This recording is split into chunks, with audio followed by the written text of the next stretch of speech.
Hey, what's going on, guys and girls? Indie Pride here with Milk and Cookies Total War. And this is 50 Bomb. And I just got a chance to use the Gladiatrices for the first time, the Roman gladiator unit that are made up entirely of women. And this was a really interesting army setup, and I've actually never been able to, well, I've been able to do it before, but I've never have done it before, as an entire gladiator, servile uprising kind of army. So I have 4 spear gladiatrices up front with, I think, like silver chevrons, and then 4 regular gladiatrices, the sword unit, and then 3 gladiators made up of men behind that, and then a general's bodyguard, a praetorian cavalry, and 2 succii extraordinari. Want to go over your army setup real quick? Sucky eye, sorry. I'm pretty sure that's what it's called, I think. I've got 4 Libyan infantry, 2 mercenary Samnite warriors, 2 Libyan hoplites, 2 Circuit band, 4 Carthaginian cav, and an African war elephant for my general. So, yeah, this battle was really interesting because, I mean, the map, I've played on this map before, and I think the last replay I showed, the Suebi Scare Oro was on this one as well, but for some reason deployment zone was like right here, and for some reason it moved backwards for this fight, so it was kind of weird. Like, they could have just ran to the top of this hill right here and made it very difficult because their deployment zone starts like right here, and they were much closer to it. But it reminded me a lot of Sakura Ridge from Shogun 2, for those who got a chance to play. It's basically a mad rush to the top of the hill, and you kind of just fight it out and see who can outflank your opponent, and basically just win the melee fight as quickly as possible. So we're going to press play in 3, 2, 1, play, and go for it. So this is a really fast replay, and a lot of things happen really quickly, so we'll just kind of have to go with the flow, and camera work might be a little shoddy because of how much stuff happens in such a short amount of time, but I'll do my best. Yeah, so basically our tactics were the same as with Sakura Ridge. So we were just rushing cav up straight away, trying to get a peep of the enemy army, see what they've brought, and see if they were rushing the hill as well. And it seems that we've seen Carthage and Rome, by the way, and Carthage does seem to rush the hill, but Rome not so much. He's on the downhill from Indy, so we're going to see some slick charges. Yeah, and I'm going to get a close-up of that. The Succii Extraordinari, really good off the charge, obviously, the only shock cavalry that Rome has to offer. And these are 3 Praetorian Guard that he just left unsupported by themselves, and he's not actually going to stop his men from charging. He's actually going to counter-charge, which is not a good idea against heavy cav because you have to brace first, though. So they're going to lose maybe like 15, 20 men off the charge, which is not massive, but I mean, it's a pretty big deal considering the fact that I'm following it up with a bunch of different gladiators. So, like, what you want to do here is you want to just charge in against sword units and then quickly pull out right away while they're on the ground, because as soon as they have a chance to get back up, when you pull out, they'll get more kills. So you definitely want to try to avoid that and pull out when they're on the ground. He also brought some Roman ballista, which I thought was an interesting decision. Yeah. I have a feeling Carthage had a bit more of a clue what he was doing, but because Rome actually, you can see his general unit in the back there is just under half strength because he just let my cav charge straight into it, like he got slightly in front of his main lines. So that was a bit of a micro error there as well. But basically what I'm going to be doing here, I'm just supporting Indy. I'm pulling back from Carthage because I don't really want to engage him, and we're just going to focus down on Rome essentially. So I'm going to be bringing my allies over to the right, and we're going to be routing some Praetorians, which always feels good. Yeah. Oh god, sorry, bad camera work. Yeah, so Focus, Indy, focus. No. It was just press the wrong button. So yeah, we're gonna get into the Praetorian Guard here and just try to kill them as quickly as possible. I was able to flank some of my cavalry around the side, and then of course 50 Bomb's gonna commit his elephants. Killing this Praetorian Guard is obviously pretty difficult. They're way better than the Gladiatrices and everything, but I mean, the thing with the Gladiators is that they have really, really good stats. They just have way less men in the unit, and they have low armor.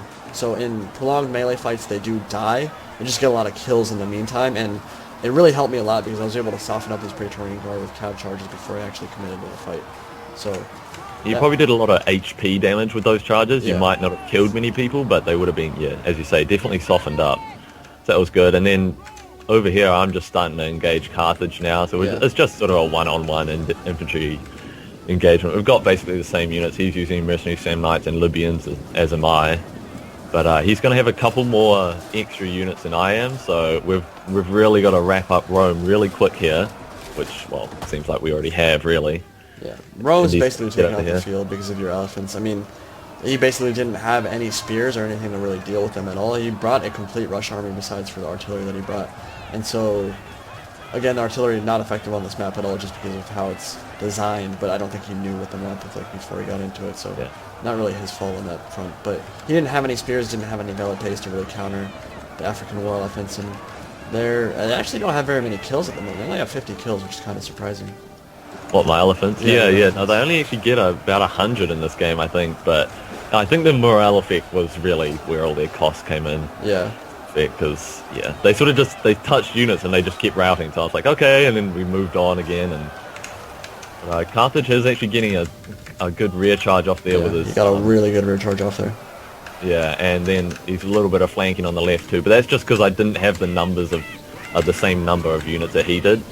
But it's not going to be, too much of a big deal because my guys have got pretty good morale because of basically routing Rome completely. So it's not all bad. Yeah, and I'm bringing the rest of my army over now. And one really good thing about having gladiators as your army corps is that they're really fast. Like, they're light infantry. They're considered light, so they run a lot faster. I'm able to reinforce my ally a lot faster than I normally would. If I had Praetorian Guard, I definitely wouldn't be able to get in this fight as quickly, and so that's definitely going to help me reinforce 50 bomb here. And basically, I just want to try to kill any cav that hammer and ambled him. I'm going to be able to do that with the Gladiator Spearmen, and then I'm also just going to be able to do some flanking maneuvers with the swords on the flank here and get around behind him. And with their high attack value, I should be able to cut through a lot of these already damaged Carthaginian units very quickly. Yeah, that's the thing about gladiators. I reckon if, maybe not as a core they're that effective, but if you can get units to engage first and then wrap with them, they're super They are effective. really, really good as a flanking force. Yeah. I haven't used gladiators for a very long time because they are easily countered. Like, skirmishers rape them. Even cav, I'd say, because of the Cav's loose good. formation, Yeah. they get such good charges Yeah, off. the spearwomen and the spearmen are not that great versus cav because they, as a Praetorian Guard gets his head cut off, yeah, they just kind of die to spear units. Or they can just kind of die to cav. Like, it doesn't really matter. Yeah. They don't have the resistance, they don't have the armor to really deal with it. But the thing is, with all these chevrons, they get crazy good morale. They get like 70 morale when you give them these 3 or get them the silver chevrons. So, like, they actually get really ridiculous stats. It's just that they have less men in the unit. So they can rout easier. And I think that on a flat map where my opponent was skirmishing, this army would not be anywhere near as effective.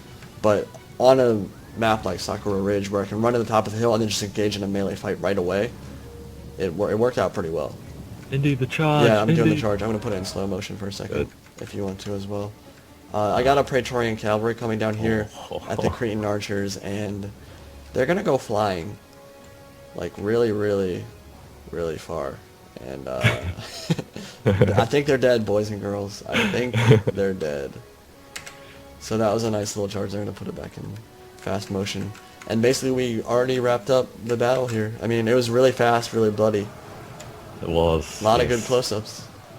I Good, love watching good. gladiators in action because the high attack swords always seem to do the cooler killing animations, and they do them more frequently. And seeing them fight is a lot of fun.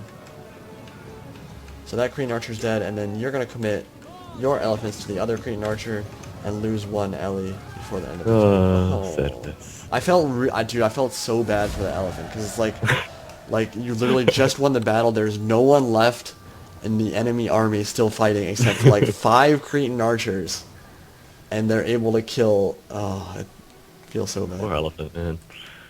So looking at unit stats, I only lost 448 men. It's weird because like when you bring that many gladiators, you don't expect your army to be big because like they're all 120 men instead of 160. But I brought a pretty big army actually. And Yeah, I think it's just because you bring so many units of them. Yeah, that's How true. many you got there? 11. That's pretty solid. 11 gladiators. This army is hilarious. Like it's honestly That's so more much fun. infantry units than I had. I can say that. It was so much fun. Yeah, so I got like 448 losses, not too many, and then almost 1,300 kills. 50 bomb. Let's look at his unit stats real quick. Elephants, yeah, they didn't get that many kills, which is weird. I guess I Yeah. did all the softening up, and they just kind of caused the rout once they entered combat. But they didn't do a lot of the killing. I agree. Do you know who wins in a 1v1, like the Sam Knights or the Libyan infantry? I actually don't know. I would assume the Samnites because they cost like slightly more. They've got better armor and melee attack, I think. But I know they have way better armor. I know that. yeah, like 85 or something, with the Libyans only have 65, I think. Correct me if I'm But wrong. your Libyans all did really well, and his didn't. Yeah. Yeah, I really don't know what was so different in that fight because it was literally just one-on-one reason. Well, it was on the side of a hill, so I don't think terrain had an effect, but mine all were just like dominant. I missed his companion cav, but he did really well with those. I guess they were the ones doing the hammer and anvils. Yeah, yeah, that. Yeah. 180 kills, 189 kills. Yeah, that's a lot. But yeah, it was. Let's look at Rome real quick. He didn't. Okay. All right. I actually hadn't looked at what his army setup actually was, and now I'm kind of just face palming, like I legitimately have my face in my head right now. Like, oh, okay. For those of you who are not super familiar with Total War multiplayer on Rome 2, that army setup that Rome has was atrocious. And now I'm going to give a quick analysis on why I think it's atrocious, and then 50 Bomb can add anything he wants to at the end. 5 Praetorian Guard and literally nothing else is pretty trash. They have really good mid-tier sword units, so when you go all the way to elite tier, and they cost like what do Praetorian Guard cost, like 1,300 talents? Yeah, something like that. Yeah. It's too much. You don't bring 5 Praetorian Guard anymore. You used to be able to because they were like 1,000, but now it's 300 or 400 talents more for each unit, and he put chevs on some of them, which is really weird. And 2 artillery units, it's just, no, like, that's the tiniest army I've ever seen in my life. Yeah, 1,000 whole men. Yeah, Woo! like, that was, wow, I just realized what army he brought. And then 3 of them weren't even, like, near the main line, like, they just kind of got charged. Okay, so, that made it easier. I didn't realize that army setup was actually that bad. I wouldn't say that my army setup is great. In fact, I think against a lot of army setups, it would get completely destroyed. But the Servile Uprising army is what I'm going to call it, and was still It was a lot of interesting. fun. Yeah, try it out. Like, it's honestly really fun to use. You just might get destroyed by a lot of people that know what they're doing. I thought the enemy Carthage player was really good, though. Or not really Yeah, good, but he played well for sure.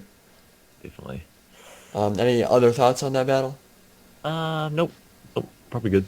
Go eat your food, dude. I know that's all you want to do right now. A mac and Get cheese. some mac and cheese on, know what I'm saying? Oh, no, no. Alright, well, hope you guys enjoyed the close-ups. Hope you guys enjoyed the sick, nasty gameplay analysis.